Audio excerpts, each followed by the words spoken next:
Good morning, HFD FAST Team members, or those interested in it.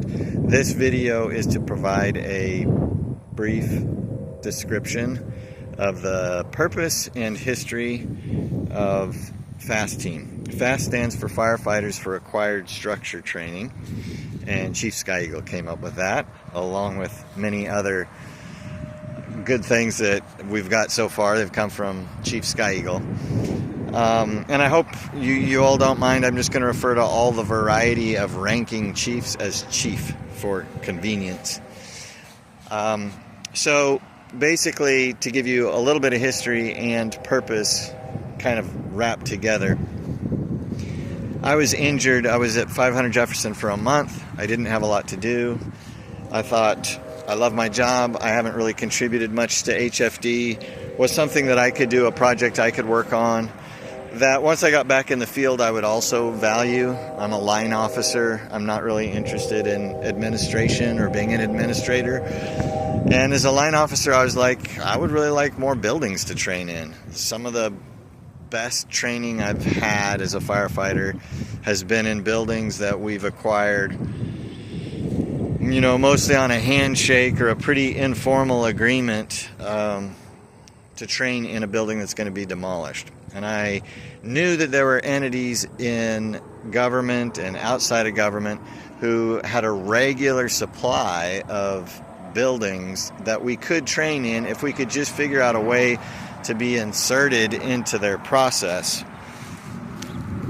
So that's what I decided to do. Now, so the intent isn't really to just make a whole bunch more rules for our ability to train in buildings, but it's to really increase the opportunity, because there are a lot of agencies who see way more of buildings that are going to be demolished than we do, and instead of just relying on a particular officer happening to know somebody from outside of work or whatever and get referred to a building, the intent was, how can we get in a pipeline? How can we get tapped in so that we're part of a process to regularly get buildings? And then some of the other advantages of bringing this increased organization would be that there's a lot of safety issues and there's a lot of legal liabilities that are associated with being in somebody else's building. And when we do these kind of trainings informally, essentially individual officers are just taking on these safety and liability issues on their own. And we're also not putting our firefighters in the safest situations. So if we could make it safer and more legal and reduce liability and get more and bigger and better buildings, that's the intent. It's not just to provide more regulation or make the process more complicated. But for sure, to take it to this level is more complicated than what we've been doing. The other major intent was, currently, the way we train in these buildings, just as we get them and by whatever informal arrangements we have, we generally tend to be our own worst enemy and wind up burning the bridge to whoever it was that gave us the building.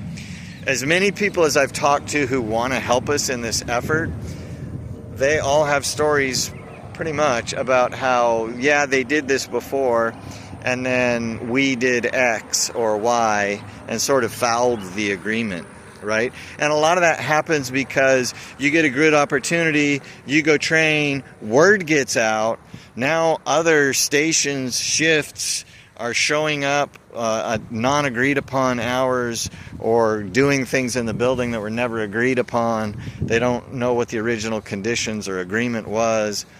And so it winds up leaving a bad taste in the mouths of these folks who are just trying to help us.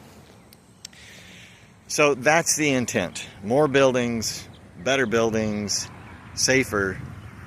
And to do that, we need to bring it under a command structure.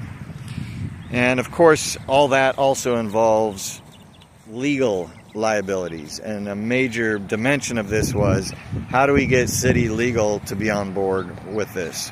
So that was a lot to bite off, and I sort of just proceeded with the idea. With the idea I would just take it until it gets killed, and if it doesn't get killed, then cool, we'll do it, and I'll get some buildings to train in for myself and my crew. That was really my major goal, and surprisingly, we've made it through a number of pretty significant obstacles, things that Chief Sky Eagle and I would talk about, and we're pretty sure it's going to kill the project, and we wind up crossing that hurdle and are still alive. So that's why the project's here at this point, and really will benefit from expanding to get more help from you all. So basically, the order I proceeded in was, I knew the first thing that people were going to throw at me was like, it's too hard, it's too complicated, it's not worth it, it can't be done. And maybe I was particularly thinking I might get that reaction from city legal. So the first thing I did was find other departments that were already doing it, so I could at least walk in with a model of, well, it can be done because it is being done. So I'm sure there's a bunch of them, but I found Austin and Chicago to have the most full programs and be helpful to me. So there's probably other programs that exist out there that I just haven't found, and or that weren't easy to contact, that didn't get back with me or whatever. But two models that I know of that have operational, pretty large scale methods or programs to train in acquired structures are Austin and Chicago, and I appreciate the help that they've given. And their models are different from each other, but I thought that was a good thing because it just allows us to learn from different ways of doing it. So that was helpful, and so once I saw, well, it is possible to do, then I thought, well, all right, who are these other agencies around the city who have this pipeline of buildings that are going to be demolished that we could tap into? And I got lucky because one of the first people I spoke with happened to be, this is Mr. Shanahan, happened to be promoted that week to become the building official, which is like the person in Public Works who is over all of permitting for construction and demolition. And there are a number of different streams or avenues of, like ways that these buildings come under the purview of the city. But all of them funnel through him. He's over all of them eventually. And it happens to be that he was a former firefighter. And so he was more than willing. He knew exactly what we needed, why we needed it, and wanted to help. And so I thought, whoa, this is great. Like some success pretty early on. I was also trying to get in touch with city legal at the time. And as I was talking to these people with different departments and different city departments, I was speaking with officials who were higher in their structures than I was in mine. So the next thing was I needed to find a command that I could really operate under that was at a higher level. And Chief Campbell provided that and has been great. I gave him like a 90-second summary of what I wanted to do, and he was like, yep, do it. Use my name, copy me on everything. So I totally appreciate that because he's been very supportive and helpful in that. About that time, somewhere around there, Chief Downing said, hey, you ought to talk to Chief Sky Eagle.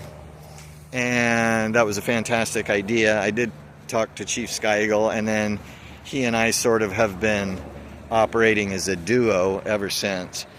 Chief Sky Eagle is the chairperson of the committee as we've formulated it and proposed it to the command staff, and I'm working under him basically as the coordinator. And Chief Sky Eagle has been an excellent asset because, one, he's just a good administrator and has a good brain, and then but also because he's in this high position, and he oversees training for one of the shifts as the training shift commander at 37s.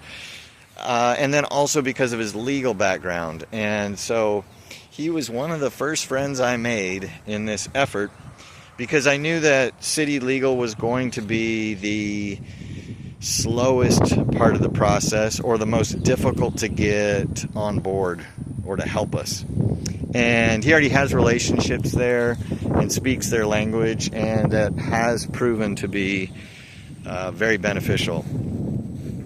So he and I then attended a meeting with Public Works that included Mr. Shanahan, and he brought in like 6 or 7 other supervisors who were each over a different sort of program or division of their work, that have buildings that come to them in some form or other that are going to be demolished. And we talked about the different avenues, buildings we might be able to get to, how to insert HFD. It's very complicated, especially because of the legalities. But we figured out some things, and we also got some referrals to other agencies, including TxDOT and others who also get these buildings coming to them. That put us in touch with some demolition contractors, and so we're making all these contacts, right? Basically, the project at this point is that we have sort of pursued major aspects of the program just far enough to know that it's possible to do. We haven't fleshed anything out completely, so we don't have the program completely fleshed out. We're bringing you all in to help us flesh it out and create a pilot program of actually implementing it on a small scale in the department. So as we were doing this, though, we were already getting building referrals. We were already getting people telling us, yeah, you can come Friday, here's the address. And of course they have certain conditions that they want fulfilled, and each entity has different conditions. But we weren't ready, of course. I mean, we don't have anything in place to do this, and we knew as soon as we took the first building that we would potentially screw the whole thing up, because we would open it up, we'd be like, let's go train it at Loaves and Fishes. They're tearing it down, they've offered it to us, and we don't have anything in place yet command wise. And then other units would get word would get out, and they would go over there, and we would screw it up, and then that would be the end of it.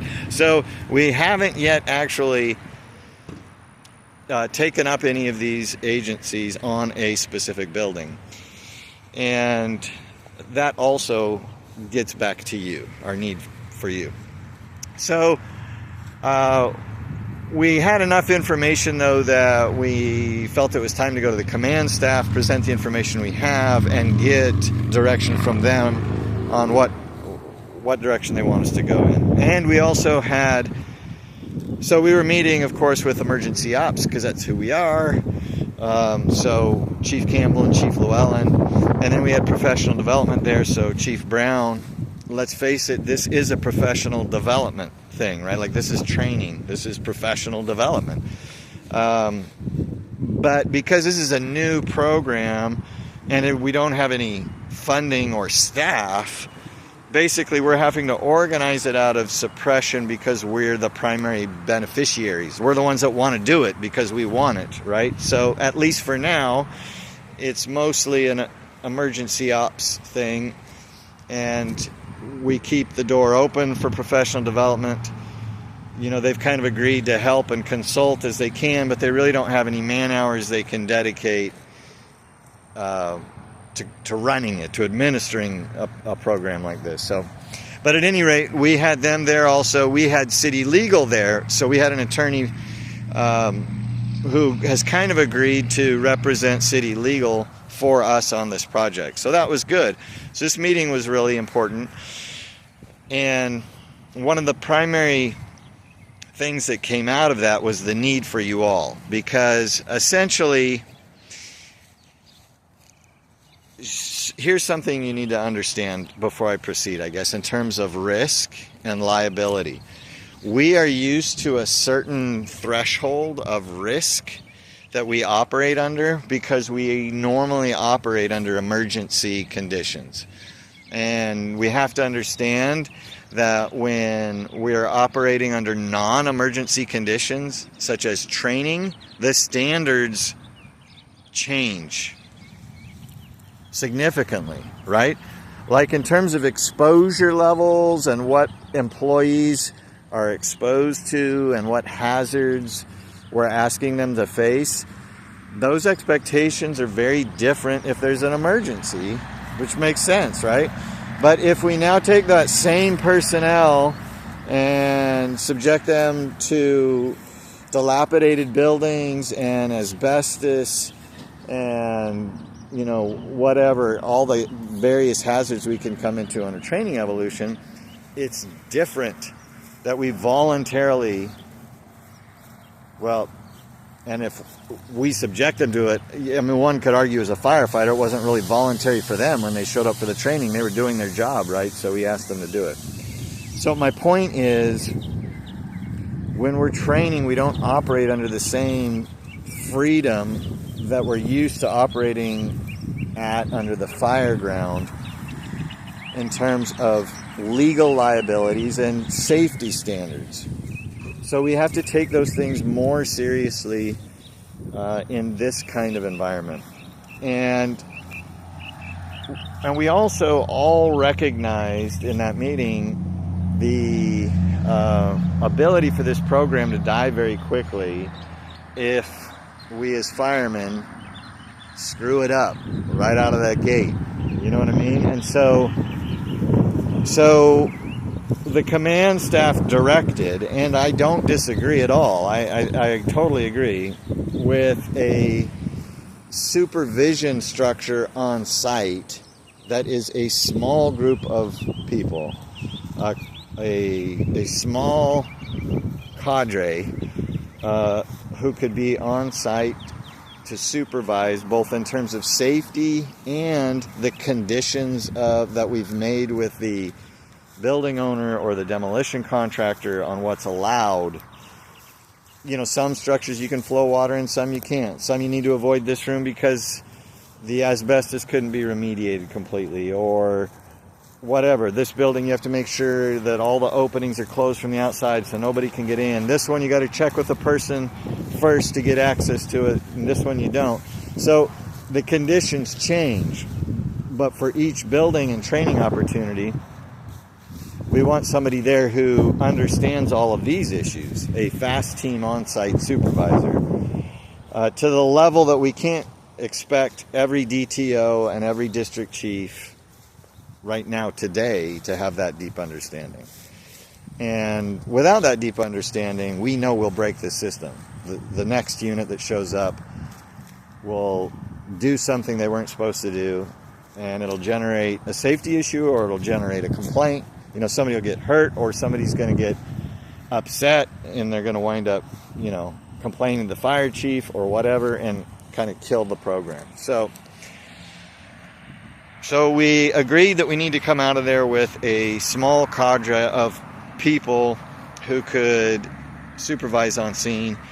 And the challenge there, of course, this was another potential death knell to the program, we felt like, was, well, we don't have a budget, so how are we going to incentivize people to want to show up to supervise some training for a few hours at an acquired structure? But luckily, like 20 of you said, wow, this seems great. I want to be a part of it. How can I help? And so we're hoping that we can at least get enough help to start it and to provide enough experimental work to show it can be done. And as we're able to expand, you know, maybe we will be able to expand the resources that go into this. We'll be able to expand the number of units that can train in this way. We'll be able to expand the relationships we have in terms of building acquisition, you know, streams that we have coming in. And so that's the model, is to try to start small and carefully and to expand from there. So as a quick aside, if you wonder, like, well, why can't we really just trust the DTOs? I'm a DTO, by the way. Or can't we just trust the DCs to supervise it? Then we just schedule each of them. We assume they are adults, etc., and everything will be fine. But the answer, I think, really is no. If you just think of like a couple quick examples for me, like, can we just trust the masses to implement this policy that makes sense and that keeps them safe? Look at the Plime event. Go visit a few stations on a few different shifts and look at the compliance level of the technology that was installed to help decrease our carcinogenic exposure. This is only good for us, and yet, in my opinion, the compliance is terrible. How much use of the 3M half mask during overhaul, assuming you're not wearing an air pack? Let's say, well, at least though our guys are wearing the half mask, right? Because we know in overhaul they go in and they shovel all the stuff back up and it's all airborne. Are the particles, are the asbestos fibers are swimming through the air, but at least they're wearing their 3M half mask. But how much of that do you see? So I would say there's plenty of evidence that says, like, yeah, no, we can't just roll this out for the department as a new program with simply a bulletin or a guideline and say, go get them. It has to start under tighter constraints, and we need help developing the program, which we're kind of calling right now like a steering committee. And then we also need like 2 people per shift just to start, 2 people per shift who would be able to leave, like get out of service once a month or whatever, or take their apparatus to join another district, or maybe just do it for their own district, to actually be on-site supervisors. And so we selected from the pool of ISO trained personnel to invite, so that we get 2 birds with 1 stone, because that way that on-site supervisor who's making sure we comply with the building owner's conditions is also the safety officer and pulling the plug if we wrote up the training plan to include hose lays and a mayday and whatever, and then suddenly a crew decides they want to practice rappelling off the chimney. That's the site supervisor's job to be like, no, we're not doing that. So anyway, that's why y'all are so important. We need your help in general for guidance and formulating the program. That is valuable, but we especially need some people who are willing to show up to supervise on site, and we need those to be safety trained folks. And right now we can offer we got to figure out how to do that while we're on shift, and with the potential to get a little bit of supplementation from 1 or 2 people that are in staff positions, or maybe some of you all who may be willing to come in just to supervise training for debit credit hours.